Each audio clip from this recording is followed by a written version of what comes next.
Okay, ngayon ay gagawa ako ng lomi noodles kasi paborito to ng asawa ko. Ayun. Okay, ngayon gagawa ako ng lomi noodles.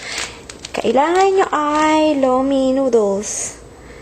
Ito ay binili ko sa Filipino store. Dalawa siya for $2 something, $2.79 yata. Ayan, kulay dilaw siya na matataba. Ayan, ganyan na itsura niya. Okay, yan ang kailangan nyo.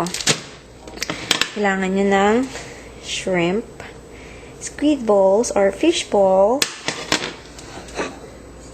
sibuyas, bawang, itlog, baboy, gizzard, chicken gizzard, repolyo, carrot, celery, green onion, at saka kinchay. Ayaw ko na tawag yung celery din yata yung or something. Tapos, cornstarch. Yeah, celery. Yan. Yan ang mga kailangan nyo. At, ang ating chicken broth. I mean, beef broth. Or, yung pinakuluan. Yan. Ngayon, yung pinaka-beef nito, para hindi masayang, hihimayin ko rin siya. Isasama ko rin siya sa soup. Okay? Hoisin sauce, siguro mga 1 tablespoon. Yung egg, kailangan nyo siyang scramble. So, dalawa yung gagamitin ko.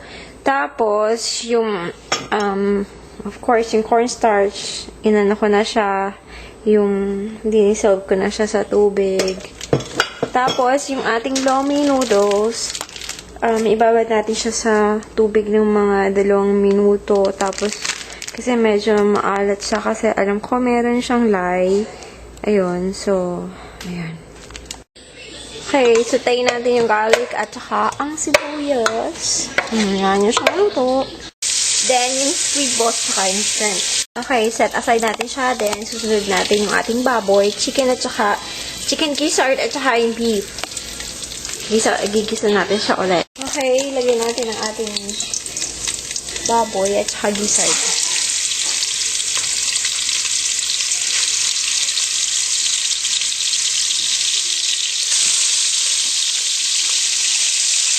Okay, tapos timplahan natin siya ng patis. Mga 1 tablespoon ng patis. Pag brown na siya, isalin natin yung pinaglagaan natin dyan. Tapos simmer natin siya ng mga 2 to 3 minutes. Tapos lagay natin yung mga gulay at saka yung hoisin sauce. Saka yung niluto nating squid ball at saka shrimp. Tapos lagyan natin ng pampalapot. Okay, nilagay ko na yung stock. Kaya natin siyang kumulo, no? Iniligay ko na yung pinaglagaan. So, hayaan natin siyang kumulo.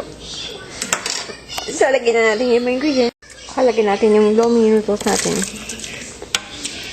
Okay, nilagay ko na lahat yung ingredients. Yung vegetables, tsaka yung mga natira. Tapos, lagyan natin siya ng hoisin sauce. Mga 1 tablespoon. Tapos, huhuli natin yung itlog. So, lagyan natin siya ng hoisin sauce, tapos, cornstarch para lumapot, tapos huli yung itlog. Okay, ayan na yung itsura ng aking lomi. Lomi.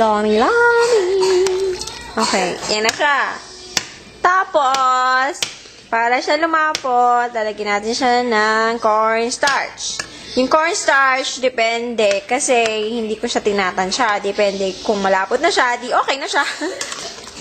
hindi ko talaga tinatansya eh. So, yun. Basta pag malapot na siya, di pwede na siya. Then, saka malalagay itlog. Okay, yan. Malapot na siya. So, lalagyan natin yung itlog.